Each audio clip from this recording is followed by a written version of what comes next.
Is it really that difficult to just wait a few minutes, to not rush and report nonsense? When you rush to publish a story and you end up being wrong, your coverage is worthless. But here's the thing. Here's the important thing that I think you all need to realize when it comes to the Jussie Smollett story, when it comes to Covington. They still made money. That's the important factor. They don't care if they're wrong. When you get the story first, you get the clicks, you make the money, and a month, 2 weeks later, when the story is corrected, you still keep the money. Plain and simple. Well, we got an update here on the Jussie Smollett case that we're going to go through for this morning from TMZ.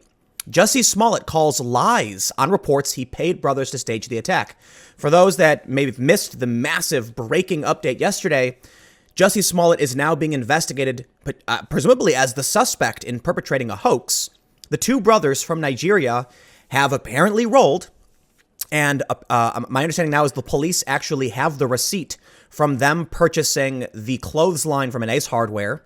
And the story now is that Jussie Smollett paid them to stage the attack. And this is made worse because apparently, he did this Good Morning America interview. They had an extended interview later that night after everybody already knew the police were investigating Jussie Smollett. Now, why would he perpetrate this hoax? Before we get into the story, just real quick, there's a lot of people who are pushing the idea that Kamala Harris is trying to use this, and so is Cory Booker, to push their federal anti-lynching bill, to make lynching a federal crime. And then all of a sudden you have him show up with the noose around his neck. It seems absurd, silly, and just, wow, really, really poorly done. How many stories have we had, right? How many women claimed that their hijab was ripped off and then it turned out those were hoaxes? There's a website called Fake Hate Crimes or something to that effect. I've showed it before. And I just have to wonder, these people are so desperate to win, they have to fake hate crimes? And it makes me wonder, too, about all of the stories they say where hate crimes are up. And I'm kind of just like, this is the problem, okay? Hate crimes are real, right? I'm not necessarily a big fan of criminalizing someone's motivation, their personal feelings. A crime is a crime. Everything involves some kind of malice or a lack of empathy. But how many of these stories now do we have to call into question because of people like Jussie Smollett? So let's read the story. He's denying it. He's claiming that, you know what? Let me just read his statement because, my God, it's mind-blowing. 8:15 p.m. from TMZ, Jussie's lawyer just responded with this. As a victim of a hate crime who has cooperated with the police investigation, Jussie Smollett is angered and devastated by recent reports that the perpetrators are individuals he is familiar with. He has now been further victimized by claims attributed to these alleged perpetrators that Jussie played a role in his own attack. Nothing is further from the truth, and anyone claiming otherwise is lying. All right, let's take a look at this real quick. So the two guys who attacked him are Nigerian men that he knew. There's some reporting, could just be rumors, that he would pay them for physical training or health advice. These guys, the two brothers, Osundairos, very fit individuals. There's a video of one guy doing a walking handstand on a treadmill. Very impressive. So some reports say that he actually paid these guys for some tips. So he knows them. He speaks with them. He's presumed to be friends with them.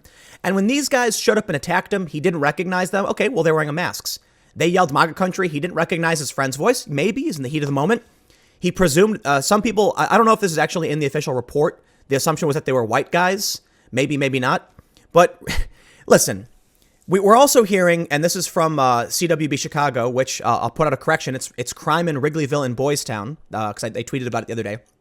They put out one of their stories that Jussie Smollett provided redacted phone records to the police, and the police already had his phone records subpoenaed. He redacted the brothers' phone numbers. So let me get this straight. He didn't recognize them because they were masked, sure. He had just called them that night. They purchased the rope from Ace Hardware. They attacked their friend, someone they worked with. Why? I don't know. It's a very weird story. So let's actually, I'm now a much bigger fan of the reporting of CWB Chicago because they definitely seem more involved, and their reporting has panned out to be pretty spot on this whole time. And they've been ahead of the game. Keep in mind, even for Crime Watch, Crime in Wrigleyville and Boys Town, Chicago, it's a local blog, and they're operating off of sources. So while there is some great reporting from them as well as other journalists, this is not an official police confirmation, and Jussie Smollett is still denying involvement, which at this point, I think it's just like, come on, man, give it up. But let's read what they had to say over on day 20, the latest in Jussie Smollett case.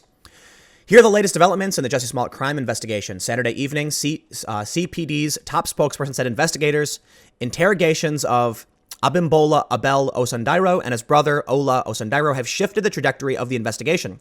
We've reached out to Smollett's attorney to request a follow-up interview. The two men were identified as being the persons of interest seen on surveillance images near the attack scene. Both men are friends of Smollett and have worked as extras on his TV show Empire. The brothers were interrogated by investigators for 2 days this week, only to be released without charges and declared to no longer be suspects after they shared information about the purported attack with authorities. And this is some speculation I, as well as many others, put out recently that they rolled on him. They got arrested. They got charged with battery. That's my understanding. And then they told police, apparently he paid them. So we see this here. CBS Chicago reporter Charlie DeMar reported that the Osundairo brothers were paid $3,500 to participate in the ruse, with a promise to be paid another $500 upon their return from a 2-week trip to Nigeria that began hours after Smollett reported the purported hate crime to police. DeMar also reported that the Osundairo brothers told detectives that they and Smollett rehearsed the attack days prior to it happening. Now, I'm not familiar necessarily with the Osundairo's legal status. They're Nigerian, so I'm not sure to what extent if they're American citizens or if they're on work visas or what that can be. But regardless, I think there's a serious issue for them in being threatened with even a light charge. Look, they were charged. I believe they're arrested on suspicion of battery, and that's potentially a misdemeanor, is my understanding. So if they didn't roll on Jussie, battery it's not a serious crime. I think battery in Chicago is a 6-month maximum, right? I could be wrong. I think it's like the minimum is not even jail time. It's like at most 6 months in jail, not prison. However, they definitely rolled. So I have to wonder if potentially their legal status was a huge risk for them, or potentially they were being threatened with some more serious charges, because Jussie is still maintaining this is a hate crime. And now you heard the statement. They're effectively saying, Smollett and his attorney are effectively saying, these men perpetrated the hate crime against him, and he's shocked to discover they're his friends. And he called them only moments prior to the attack. Wow. Yeah, it's not looking good. And I tweeted about this the other day. If they weren't going to write Jussie Smollett off of Empire before this, I'd have to imagine they'll write him off after this. Why would you throw your life away over some ham-fisted, half-cocked, fake hate crime? Think about this. What if he didn't call the police? What if he said nothing? And a week later, or even 2 weeks later, his manager came out and said, I'm telling this story. Here's what happened. And then if they went to Smollett, he could have said, I don't want to talk about this. I didn't want to report it. I don't want to be a victim. People would have believed it. And there would have been no way to catch or stop or any of this if he refused to cooperate, saying, I will not be victimized.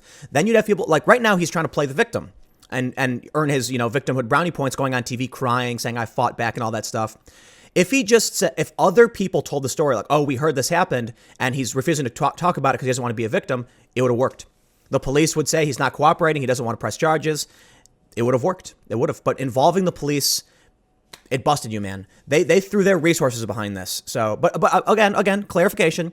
He's still denying it. So we're 99.9% of the way there in terms of this being a hoax. But man, I feel like they're going to have to charge him and put him on trial and get a conviction, because he is not letting up. I mean, he has no choice. If he confesses to faking this, his life is over. And if he gets convicted, he can still claim he was steamrolled by, a racist justice system. Let's read on. Rafer Weigel of Fox Chicago also reported that detectives said the Osundairos were paid by Smollett to orchestrate the attack. Weigel, CNN, and Rob Elgis of ABC7 all reported that detectives had secured proof that the Osundairo brothers purchased a rope for the noose at Ace Hardware store. That information was also included in a detailed tip about the case that CWB Chicago received on February 6th. And this is why I've been impressed with CWB Chicago. They've been ahead of this. They've mentioned these, they've been ahead of this. So very good reporting. Also last night, Chicago attorneys Todd Pooh and Victor Henderson issued a statement saying that they now represent Smollett and that the actor is angered and devastated by recent reports that the perpetrators are individuals he is familiar with. Anyone claiming that Smollett was involved in his own attack is lying, the statement said, adding that one of the Osundairo brothers was Jussie's personal trainer who he hired to ready him physically for a music video. It is impossible to believe that this person could have played a role in the crime against Jussie or would falsely claim Jussie's complicity, the lawyer said. It was not clear when Pugh and Henderson took over the Smollett case. Just one day earlier, leading Chicago defense attorney Michael Monaco told WGN's Ro Khan that he was representing Smollett at the moment.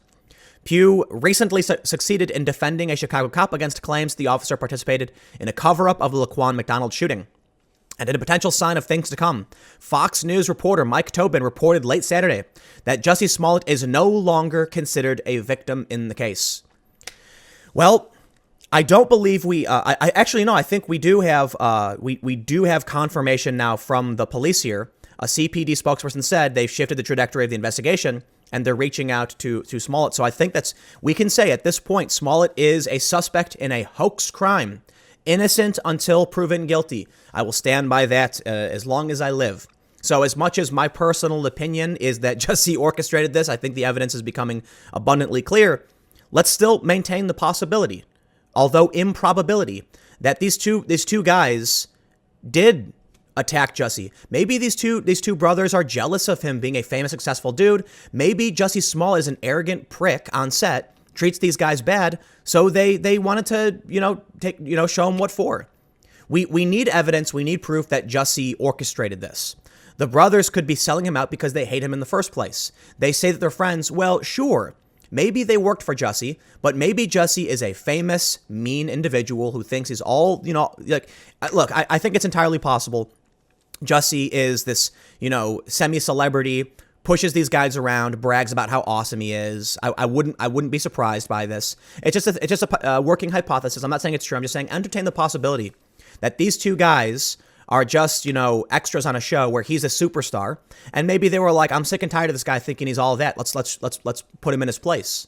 Maybe that's what happened. And maybe now they're accusing him because it's they don't care about him. They don't like him in the first place. But I don't know. That's a stretch in my opinion, considering the only thing we do know is that they're friends of his. He's paid them for training and stuff like that. So I don't want to make assumptions, but I also don't want to condemn anyone until we have a conviction, until we have proof. As far as I'm concerned, Jussie will be innocent until proven guilty, but I wouldn't trust him. I wouldn't trust his word. And as I said the other day, if I had to make a bet, I'd be willing to bet all of my money that he orchestrated this. I would. But we'll see what happens. So stay tuned. And one last final thing I'll say is that because the police have slow rolled this, they have forced this story to remain in the spotlight. And I'm happy because a lot of celebrities push this. Ellen Page on TV said, connect the dots. This is what happens. And you're right. When you glorify victimhood and amplify people like Smollett who are, allegedly make up crimes like this, you create a culture of hoax hate crimes. For every fake hijab being ripped off, for every fake hate crime. That's what happens when you empower people who experience these things. So yes, I will connect the dots. And we have to make sure these hoaxes are, we have to make an example of certain people. If Smollett orchestrated this, he needs to be held accountable so that people know when you do this, you hurt the credibility of those who are actual victims. And I know it's a trope. I know people say that all the time, but it's true. It's absolutely true. Stick around. I'll have another video up at 1 p.m. I will see you then.